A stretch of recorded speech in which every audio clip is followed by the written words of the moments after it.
रीवा सहित विंध्यवासियों का हवा में उड़ने का सपना अब लगभग पूरा हो चुका है। जी हां, लंबे इंतजार के बाद इस सपने को पूरा करने में 11 साल का समय लगा, जिसमें 11 सालों के प्रयास और उप मुख्यमंत्री राजेंद्र शुक्ल की कड़ी मेहनत की बदौलत न सिर्फ रीवा में एयरपोर्ट का निर्माण हुआ, बल्कि अब यहां से हवाई सेवा भी शुरू होने जा रही है। बता दें कि रीवा एयरपोर्ट से एलायंस एयर का 72 सीटर विमान रीवा से दिल्ली के लिए 10 नवंबर को रवाना होगा, जिसे मुख्यमंत्री डॉक्टर मोहन यादव एवं केंद्रीय नागर विमानन मंत्री राम मोहन नायडू एलायंस एयर के TR 72 को दोपहर 12 बजे दिल्ली के लिए रवाना करेंगे। उप मुख्यमंत्री ने मीडिया से चर्चा करते हुए कहा कि यह विंध्यवासियों के सपनों की बदौलत संभव हो सका है। उप मुख्यमंत्री ने फिलहाल 10 नवंबर को एयरपोर्ट रीवा में आयोजित होने वाले शुभारंभ कार्यक्रम की तैयारियों की समीक्षा भी की है और वरिष्ठ अधिकारियों को आवश्यक दिशा निर्देश भी दिए हैं। उन्होंने कहा कि विंध्य क्षेत्र में हवाई सुविधाओं में वृद्धि हुई व आर्थिक सुदृढ़ता आई है। यह एयरपोर्ट केवल आधारभूत संरचना नहीं, बल्कि विंध्य क्षेत्र के विकास को दिशा देने वाला माध्यम है। इस क्षेत्र की आर्थिक, पर्यटन और औद्योगिक प्रगति का एक नया अध्याय लिखा जा रहा है।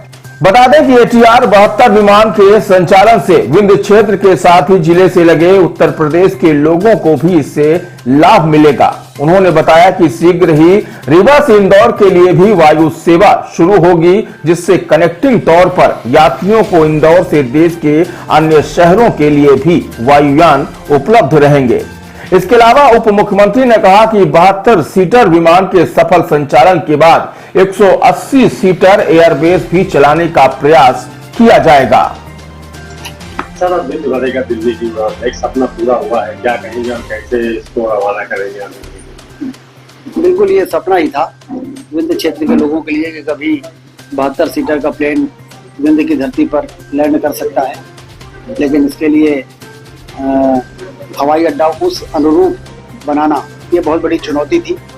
2014 से इसके लिए जो प्रयास किया गया, उसमें राज्य शासन और केंद्र सरकार दोनों से जो आवश्यक मंजूरियां, जो बजट का आवंटन, भू अर्जन से लेके प्रधानमंत्री की उड़ान योजना में शामिल करने की कवायद और उसके बाद फिर उसका निर्माण और फिर उसका लोकार्पण, ये 2014 से चल रहा है और लगभग 6 उड्डयन मंत्री इस दौरान रहे 2014 से लेके और अभी तक इनसे लगातार मेरा संपर्क रहा, मिलना जुलना, उनसे बातचीत और फिर उस विभाग में काम करने वाले अधिकारियों से भी लगातार बातचीत और संपर्क और चीज़ों को आगे बढ़ाना और अंततः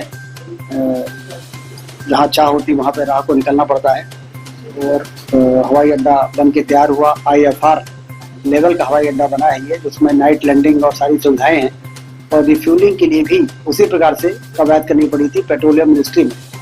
तो यदि रिफ्यूलिंग की सुविधा यहाँ न होती और IFR न होता तो कितना भी हम प्रयास कर लेते एयरलाइंस वाले यहाँ पर ना आ पाते, लेकिन पहले उनके अनुरूप रीवा में एयरपोर्ट बनाना और फिर उनको यहाँ पर लाने के लिए लगातार बातचीत का ये परिणाम रहा। और फिर स्टेट BGF की पॉलिसी जब ग्लोबल एग्रीकल्चर समिट हुई थी तो 14 पॉलिसी मध्य प्रदेश की सरकार ने प्रधानमंत्री जी से जो जारी कराई थी, उसमें से स्टेट BGF हमारी स्टेट पॉलिसी में था। उसी पॉलिसी के अंतर्गत फिर हमने एलायंस एयर और इंडिगो एयरलाइन से बातचीत की और उसको कहा कि आप रीवा में बिठाइए, क्योंकि यहाँ बहुत पोटेंशियल है। यहाँ 40 मिलियन टन सीमेंट बनती है, 15,000 मेगावाट के कोयले से बिजली बनती है, यहाँ 3 नेशनल पार्क हैं, यहाँ मैहर में शारदा माई का धाम है, चित्रकूट धाम है, हर प्रकार की संभावनाएं यहाँ पर उपलब्ध है। यदि आप अपना प्लेन चलाओगे तो हमेशा फुल होकर जाएगा। तो अब प्लेन शुरू हो रहा है, इसलिए आपके माध्यम से मैं विंध्य के नागरिकों से भी अपील करता हूँ कि अब इसका उपयोग करें, क्योंकि इसका फेयर भी बहुत कम है। तो इसका उपयोग करेंगे तो लगातार ये दिल्ली में संदेश जाएगा उन कंपनीज में कि रीवा के में चलाई जाने वाली हवाई जहाज लगातार पैक चल रही है। तो उसका फ़ायदा ये होगा कि फिर हमें इसका विस्तार और बड़ा प्लेन लाने का भी मार्ग हमारा प्रशस्त हो सकेगा। ये नियमित चलेगी या फिर अल्टरनेट? रीवा दिल्ली रीवा वाला भी 3 दिन चलेगा हफ्ते में, और रीवा इंदौर रीवा जो इंडिगो चलाएगा वो डेली चलेगा। सर रीवा के विकास के लिए जो जिद करके आप काम कर रहे हैं, जैसे एयरपोर्ट हो गया और काफी विकास हुआ है, तो आगे इसमें एयरपोर्ट में क्या विस्तार करना है?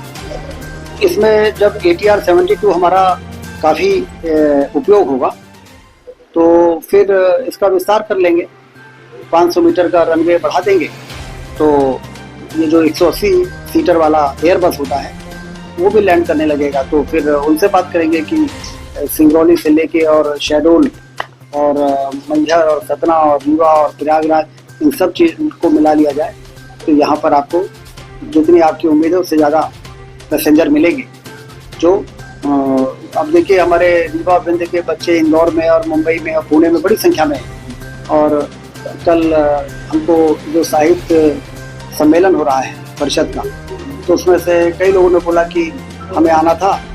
गुजरात के एक साहित्य अकादमी के अध्यक्ष जी हैं, तो हमने सर्च किया कि रीवा कैसे पहुँचे, तो बनारस लैंड किए, फिर बनारस से बाई रोड रीवा है। अब ये सब परेशानियां दूर हो जाएंगी। अब जिसको भी यहाँ पे आना होगा सीधे वो रीवा में लैंड करेगा और समय बचेगा।